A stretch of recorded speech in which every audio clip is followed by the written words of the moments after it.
ಆಗ ಕರೆಸ್ಬೋದು.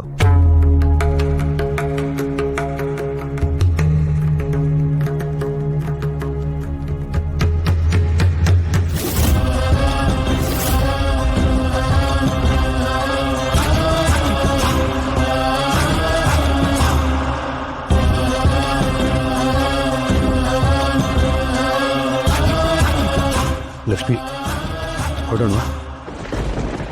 ಅಯ್ಯೋ, ಇದೇನು ಈಗ ಬಂದು ಹಾಗೆ ಹೋಗ್ತಾ ಇದ್ದೀರಾ? ನೀವು ಊಟ ಮಾಡ್ಕೊಂಡೇ ಹೋಗ್ಬೇಕು. ಅದೆಲ್ಲ ಏನು ಬೇಡಪ್ಪ. ಕೊನೆ ಪಕ್ಷ ಹಾನಾದ್ರೂ ತಗೊಳ್ಳಿ. ಸಂಬಂಧ ಕೂಡ್ ಬಂದ್ಮೇಲೆ ಹಾಲು ಊಟೋಪಚಾರ ಎಲ್ಲ ಇದ್ದಿದ್ದೆ ಅಲ್ವೇ? ಅಮ್ಮ ತಡೀರಿ, ಕುಂಕುಮ ಕೊಡ್ತೀನಿ.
ಗುರು, ಏನಪ್ಪ ಇದು? ಹೀಗ್ ಬಂದವ್ರು ಹೀಗ್ ಹೋದ್ರು. ಇದೇನ್ ಜಾತಕ ಕೇಳೋ ರೀತಿನ? ವಾಸುದೇವಾಚಾರ್ಯರಾದ್ರೂ ಪರವಾಗಿಲ್ಲ, 4 ಮಾತಾದ್ರೂ ಆಡಿದ್ರು. ಅವ್ರ ಹೆಂಡತಿನ ಗಮನಿಸಿದ್ರ ತುಟಿನೇ ಬಿಚ್ಚಲಿಲ್ಲ. ಅವ್ರ ಮುಖ ನೋಡಿದ್ರೆ ಅರ್ಥವಾಗ್ಲಿಲ್ವೇ? ಒಳ್ಳೇದ್ ಮನ್ಸಿಂದ ಗಂಡನ್ ಬಲವಂತಕ್ಕೋಸ್ಕರ ಬಂದಂಗಿತ್ತು. ಇಲ್ಲಿ ನೋಡಿ, ಹಾಲನ್ನು ಕುಡಿದೆ ಹಾಗೆ ಹೋದ್ರು. ಅಲ್ಲ, ನಾವೇನವ್ರನ್ನ ಕಾಡಿ ಬೇಡಿ ಕರೆದಿದ್ವಾ? ತಾವಾಗೆ ಬಂದ್ಮೇಲೆ ಗಂಡಿನ ಮನೆಯವರೊಂದಿಗೆ ಗೌರವದಿಂದ ನಡ್ಕೋಬೇಕು ಅನ್ನೋ ಸಂಸ್ಕಾರ ಇಲ್ದಿದ್ರೆ ಹೇಗೆ? ಇದೆಲ್ಲ ಉಳ್ಳವರ ಸೊಕ್ಕು ಬಿಡಮ್ಮ. ಸುಮ್ಮನೆ ಗಾದೆ ಮಾತು ಮಾಡಿದಾರ. ಬಡವ್ರ ಮನೆಯಿಂದ ಹೆಣ್ಣು ತರಬೇಕು, ಸಿರಿವಂತರ ಮನೆಗೆ ಹೆಣ್ಣು ಕೊಡಬೇಕು ಅಂತ. ಹೋಗ್ಲಿ ಬಿಡೋ, ಈಗ ನಿಂದಿಸಿ ಪ್ರಯೋಜನ ಆದ್ರೂ ಏನಿದೆ? ಹಾಗಂದ್ರೆ ಹೇಗತ್ತೆ? ನಾವೇನು ಗತಿಗೆಟ್ಟವ್ರ? ನಮಗೂ ನಮ್ಮದೇ ಆದ ಘನತೆ ಗೌರವ ಇರುತ್ತೆ. ಪ್ರತಿಷ್ಠೆ ಪ್ರದರ್ಶನ ಮಾಡಲು ನಾವೇನು ಸ್ಪರ್ಧೆ ಇಟ್ಟಿದ್ದೀವ? ನಾವೇನ್ ಕರೆದಿರ್ಲಿಲ್ಲ, ಅವರಾಗೆ ಬಂದ್ರು ಹೋದ್ರು. ನಾವು ಗೌರವ ಕೊಡ್ಬೇಕಾದದ್ದು ಅವ್ರನ್ನ ಕಳ್ಸಿದ್ ನಮ್ ಗುರುಗಳಿಗೆ. ಒಳ್ಳೇದ್ದು ಕೆಟ್ಟದ್ದು ಎಲ್ಲವನ್ನೂ ಅವ್ರಿಗೆ ಬಿಡೋಣ.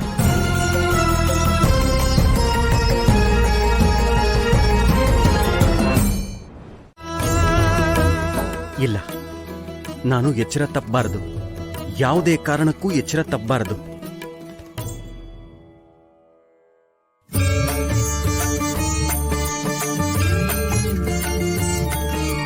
ವಂದೇ ಮಂದೇ ತರಾನಂದ ದಶಸ್ಯಾನಂದನಾನಂದಂ.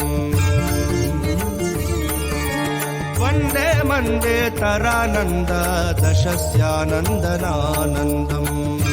ತಂದೆ ಮೂಲರಾಮ, ಆಡಿಸುವವನೂ ನೀನೆ, ನುಡಿಸುವವನೂ ನೀನೆ, ಸೋಲಿಸುವವನೂ ನೀನೆ, ಗೆಲ್ಲಿಸುವವನೂ ನೀನೆ.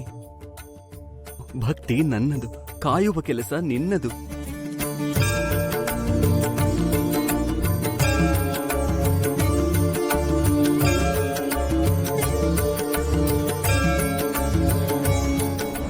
ಶ್ರೀಹರಿ, ಶ್ರೀಹರಿ!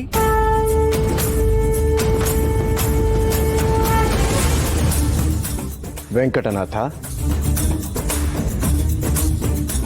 ಗುರುಗಳೇ. ಎಚ್ಚರ ತಪ್ಪಿದ್ಯಾ? ಇಲ್ಲ ಗುರುಗಳೇ. ನನಗೆ ಎಲ್ಲ ಗೊತ್ತು ಅನ್ನೋ ಅಹಂಕಾರ ಸ್ವಲ್ಪ ಇಣುಕಿದರೂ ಭಗವಂತ ನಮ್ಮ ಮೇಲೆ ಕೃಪೆ ತೋರಿಸೋದಿಲ್ಲ. ಎಚ್ಚರಿಕೆ, ಶ್ರದ್ಧೆ ನಮ್ಮಲ್ಲಿ ಮನೆ ಮಾಡಿರಬೇಕು. ವೀಣೆ ತೆಗೆದುಕೊಂಡು ಬಾ. ಜಯ ಸಿಗಲಿ ಅಂತ ಮೂಲರಾಮನನ್ನ ಆರಾಧಿಸು. ಹಾಗೆ ಆಗ್ಲಿ ಗುರುಗಳೇ.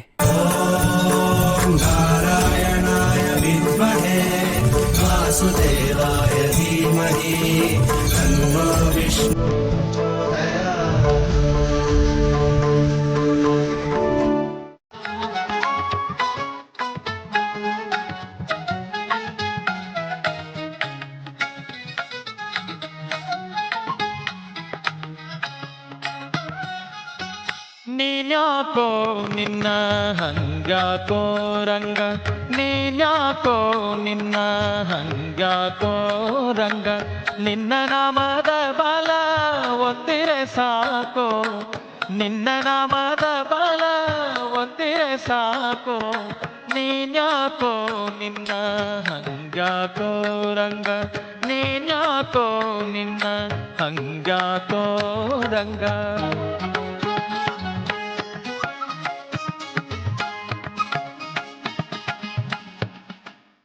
ಆ ಮರ ಈ ಮರ ನಾನೇ ಸುತ್ತಿರುವಾಗ,